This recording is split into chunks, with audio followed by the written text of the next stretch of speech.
अस्सलाम वालेकुम my YouTube family, कैसे हैं आप सब। मैं हूं नीलोफ़र और आप देख रहे हैं किचन विद नीलोफ़र। तो फ्रेंड्स, आज मैं आपको केक की क्रीम को व्हिप करने का बिल्कुल सही तरीका बताने वाली हूं। इसके अंदर एक मैंने इंग्रेडिएंट्स ऐसा डाला है जिसकी वजह से जो आपकी क्रीम है बिल्कुल अब गर्मी में भी मेल्ट नहीं होगी और आप उसको केक पर आसानी के साथ जो है वो आइसिंग कर सकते हैं। अगर आपको मेरी वीडियो अच्छी लगी है तो लाइक कर दीजिए और न्यू वीडियो देखने के लिए मेरे चैनल को सब्सक्राइब करना मत भूलिए। तो सबसे पहले यहाँ पे आप देख सकते हैं कि 1 कप मैंने ले ली है क्रीम। और क्रीम जो है बिल्कुल आपकी चिल होनी चाहिए, ठंडी होनी चाहिए। और आप देखें कि जब मैंने शुरू में स्टार्ट किया था बीटर से बीट करना, तो इसके अंदर जो है वो आइस के जो क्रिस्टल है बिल्कुल हल्के हल्के से वो मौजूद थे। तो इस तरह की क्रीम आपने लेनी है, तभी क्रीम जाके जो है वो अच्छी तरह से बीट होती है। और अब मैं क्रीम को बीट कर रही हूँ। तो यहाँ पे आप देख सकते हैं कि जो बीटर की ये स्पीड है वो मैंने 1 पे की हुई है। और 1 पे स्पीड मैंने बीटर की करने के बाद इसको 2 मिनट मैंने जो है वो इसी तरह से बीट कर लिया है। और 2 मिनट यहाँ पे तकरीबन हो चुके थे। तो देखिए आप ऊपर बीटर को भी देखते ही जाएं कि जो इसकी स्पीड है मैं साथ साथ जो है वो हाई करती जा रही हूँ। तो बीटर की स्पीड मैंने अब 2 पे कर ली है। 2 मिनट के बाद बीटर की स्पीड मैंने यहाँ पे 2 पे कर ली है। और आप क्रीम को यहाँ पर चेक करें, कितनी ही ज़बरदस्त हमारी जो क्रीम है यहाँ पर व्हिप हो रही है। तो ये देखिए फ्रेंड, 2 मिनट और हो चुके हैं। और आप बीटर की स्पीड देखें, मैंने इसकी स्पीड का एक और लेवल यहाँ पर बढ़ा दिया है। तो यहाँ पर आप देख सकते हैं कि बाउल के नीचे कोई भी मैंने ठंडा पानी, बर्फ़ या कुछ भी ऐसी चीज़ नहीं रखी।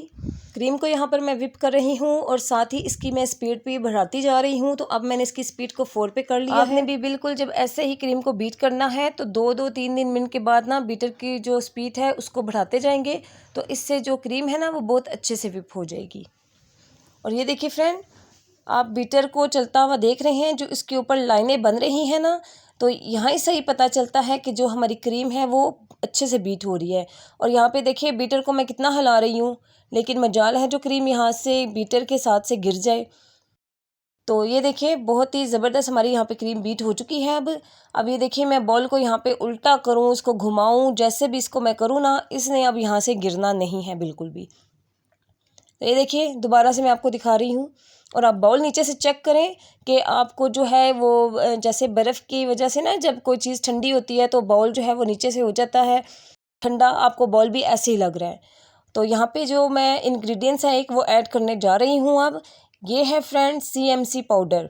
तो CMC पाउडर आपको जहाँ पर बेकिंग की चीज़ें मिलती हैं ना, स्टोर वगैरह कोई हो गया, बड़ा स्टोर हो गया, या बेकिंग की जैसे चीज़ें मिलती हैं, जैसे चॉकलेट चिप होगी, चॉकलेट वगैरह, और यानी बेकिंग केक से रिलेटेड जहाँ पर हर चीज़ें होती हैं, ये वहाँ से आपको आसानी मिल जाएगा। ये मैं सिर्फ 50 रुपये का लेके आई थी। तो जब आपकी क्रीम बिल्कुल अच्छी तरह से बीट हो जाएगी ना, जैसे आपने इसको चेक करना है, बाउल को भी उल्टा के चेक करना है कि अब आपकी क्रीम नहीं गिर रही है, उस टाइम पे आपके डालना है। और 1 से 2 मिनट डालने के बाद आपने इसको बीट कर लेना है। और ये देखिए फ्रेंड, ये जो ऊपर क्रीम की ये चोंच निकली हुई है ना, इसी से आप अंदाज़ा लगा सकते हैं कि जो हमारी क्रीम है वो अच्छे से बीट हो चुकी है। क्रीम को चेक करने का ये बिल्कुल बेस्ट तरीका है। अगर आप क्रीम को बीट करके बीटर अपना बाहर निकाल रहे हैं तो उसकी चोंच बन रही है, तो आप समझ लीजिए कि आपकी जो क्रीम है बिल्कुल परफेक्ट तरीके से बीट हो चुकी है। और फ्रेंड, क्रीम को बीट होने के बाद जब क्रीम बिल्कुल अच्छी तरह से बीट हो जाए तभी आपने इसमें वो पाउडर डालना है और 2 मिनट को इसको बीट करना है। और तभी आपकी जो क्रीम है वो काफ़ी देर तक ना, जब तक आप केक की आइसिंग करेंगे तो वो बिल्कुल इसी तरीके से रहेगी। अगर बिलफर्ज करें, अगर आपकी क्रीम मेल्ट भी हो जाती है तो कोई मसला नहीं, 10 मिनट के लिए आप इसको फ्रीज़र में रखें और दोबारा से इसमें बीटर चलाएं तो आपकी क्रीम बिल्कुल वैसे ही हो जाएगी। तो उम्मीद करती हूँ आपको मेरी वीडियो पसंद आएगी। लाइक और सब्सक्राइब करना मत भूलिएगा। अल्लाह हाफिज़।